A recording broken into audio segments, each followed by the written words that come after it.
Hello guys, स्वागत है आप सबका। तो आज हम बात करेंगे वारी रिन्यूएबल्स और वारी टेक्नोलॉजीज की। अगर आपकी इसके अंदर होल्डिंग है तो इसके ऊपर हम डेली या फिर time to time technical chart के ऊपर एनालिसिस करते हैं। तो सब्सक्राइब जरूर कर लो हमारे चैनल को।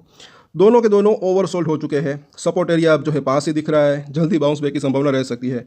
खास करके काफ़ी ज़्यादा हमें कमेंट्स आ रहे थे कि इसके ऊपर ये गिरावट आखिर क्यों आ रही है। तो कुछ लोगों को पता होगा, कुछ लोगों को नहीं पता। उनको मैं बता दूं आसान भाषा में, यूएस के अंदर डोनाल्ड ट्रंप के एक जो फैसला उन्होंने लिया, उसी की वजह से मुझे ऐसा लग रहा है कि इसके अंदर अभी जो है दोनों के अंदर गिरावट आ रही है। इसको तो ज़्यादा तकलीफ नहीं है, लेकिन वारी एनर्जीज को जो है उसके बिजनेस के ऊपर थोड़ा सा फर्क पड़ सकता है। अब यहाँ पर इसका सॉल्यूशन क्या है?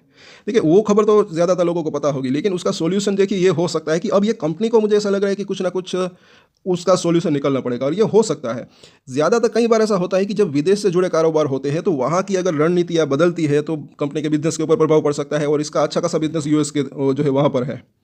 और यहाँ पर इसी वजह से तो आखिर में मुझे ऐसा लग रहा है कि कंपनी कुछ ना कुछ उसका रास्ता निकाल सकती है, क्योंकि इंडिया के अंदर भी जो है कहीं ना कहीं अच्छी खासी स्कोप है ये रिन्यूएबल सेक्टर की अगर बात करें तो ये यहाँ पर, वहाँ पर और यहाँ पर, खास करके इंडिया के अंदर जो है अपना बिजनेस ज़्यादा फैलाने की अगर कंपनी कोशिश करती है तो इनके लिए ज़्यादा बेहतर रह सकता है। फिलहाल तो अभी ऐसा लग रहा है। बाकी वहाँ पर यूएस की तरफ से अगर कुछ वो फैसले के अंदर राहत मिल जाती है तो अच्छा रह सकता है, ऐसा लग रहा है। बाकी अभी हम चार्ट के ऊपर यहाँ पर ज़्यादा चर्चा करेंगे। तो ये रीज़न जो है गिरावट का अभी यही दिख रहा है, जो कि हमने आसान भाषा में समझाने की कोशिश की। डोनाल्ड ट्रंप जो है प्रेसिडेंट आए और उन्होंने एक फैसला लिया ये रिन्यूएबल कंपनी के ऊपर अगर बात करें, तो उसी वजह से यहाँ पर ये गिरावट का सिलसिला जो है चालू है, ऐसा लग रहा है कहीं ना कहीं। 888 का प्राइस 840 के ऊपर सपोर्ट लिया, पिछली बार भी इसी लेवल के आसपास सपोर्ट लिया था। आरएसआई कहाँ पर पहुंचा है वो देखेंगे। उससे पहले बोलिंजर बैंक की निचली लाइन जो है उसके थोड़ा सा ऊपर इसने सपोर्ट लिया, अब ये और नीचे जा रही है। यहाँ पर आरएसआई देखे तो 30 से नीचे पहुँच चुका है, 27 के आसपास पहुँचा है। पिछली बार यहाँ पर 19 के पास पहुँचा था।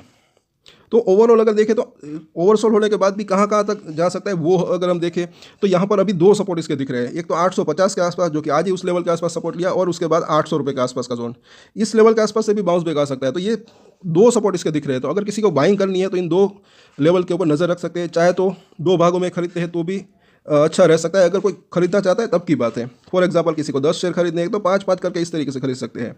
और ऊपर में अगर रजिस्ट्रेशन की बात करें, बाउंस बैक आता है, चाहे इस लेवल से आए चाहे नीचे जाकर फिर आए। तो ऊपर से अगर बात करें तो एक तो जो है 920, उसके बाद जो है 950, और उसके बाद जो है ये लेवल भी क्रॉस हो जाता है तो 1000 रुपये तक की एक बाउंस बैक की संभावना रह सकती है अगर बाउंस बैक आता है तो। बाकी लॉन्ग टर्म में एक तेज़ी की संभावना रह सकती है। और ऊपर में जो फंसे हुए हैं उसका प्राइस भी मुझे ऐसा लग रहा है कि आ सकता है, लेकिन थोड़ा वक्त लग सकता है, ऐसा कहीं ना कहीं लग रहा है।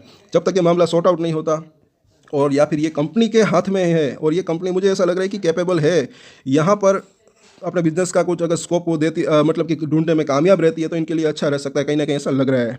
अब बात करते हैं वारी एनर्जीज़ की। तो यहाँ पर भी अगर देखें अच्छी खासी गिरावट, हालांकि चार्ट के ऊपर देखेंगे तो ये 4 दिन की गिरावट के चलते उसके बाद जो है आज के दिन ये कैंडल एक जो है अच्छी सी बनी। यहाँ पर एक जो है हैंगिंग मैन तो नहीं बल्कि इसको ड्रैगन फ्लाई डोजी जैसी कैंडल बनी, ऐसा लग रहा है। नीचे गया, उसके बाद अच्छे खासा बाउंस बैक आया, और बाउंस बैक भी छोटा मोटा नहीं था। 2000 के आसपास का लो बनाया, उसके बाद 2200 के आसपास की क्लोजिंग हुई।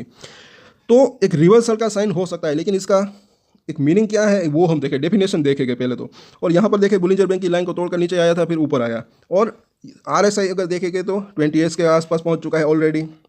सो अब यहाँ पर अगर देखें इसका आज का हाई और आज का लो वो नोट करके रख सकते हैं। अगर जब तक ये लो आज इसने बनाया है इसके ऊपर है, तब तक ऐसा लग रहा है कि जो है एक रिवर्सल का जो है ये छोटा या मोटा बाउंस बैक की संभावना रह सकती है। और ये हाई क्रॉस करके ऊपर क्लोजिंग देता है तो थोड़ी सी तेजी और आने की संभावना रह सकती है। तो इसके सपोर्ट और रजिस्ट्रेशन हम देख लेते हैं, जो कि काफ़ी यूजफुल रह सकते हैं। 2200 के आसपास का प्राइस है। पहला सपोर्ट एरिया जो इसका दिख रहा है 2140, उसके बाद जो है 2080, और उसके नीचे जो है ये राउंड फिगर नंबर अगर देखें तो 2000 के आसपास का जोन, और यहाँ पर इसको अच्छा सपोर्ट मिलने की संभावना रह सकती है। रजिस्ट्रेशन की बात करें या तो यहीं से बाउंस बैक की संभावना रह सकती है। तो पहला इसका जो है रजिस्ट्रेशन एरिया तकरीबन 2260, उसके बाद जो है ये लेवल क्रॉस हो जाता है तो फिर 2320 के आसपास का जोन, और उसके बाद जो है तकरीबन 2400 रुपये के आसपास का जोन। तो ये इसके जो है शॉर्ट टर्म की हम बात करें ये रजिस्ट्रेशन हो सकते हैं। तो कल वापस इन दोनों के ऊपर चर्चा करेंगे। तब तक के लिए अगर वीडियो अच्छा लगा तो लाइक शेयर एंड सब्सक्राइब जरूर कर लें हमारे चैनल को। और एक स्टैंडर्ड डिस्क्लेमर जो कि मैं हमेशा देता हूँ, आप कोई भी ट्रेड ले उससे पहले अपनी रिसर्च करें, अपने फाइनेंशियल एडवाइजर की सलाह ले, उसके बाद ही कोई डिसीजन ले, और डिसीजन ले तो उसकी जिम्मेदारी मेच्योरिटी के साथ खुद ही ले। ये वीडियो मैंने एजुकेशन पर्पस के लिए बनाए, मेरी तरफ से कोई भी बाय या सेल की रिकमेंडेशन नहीं है। Thank you.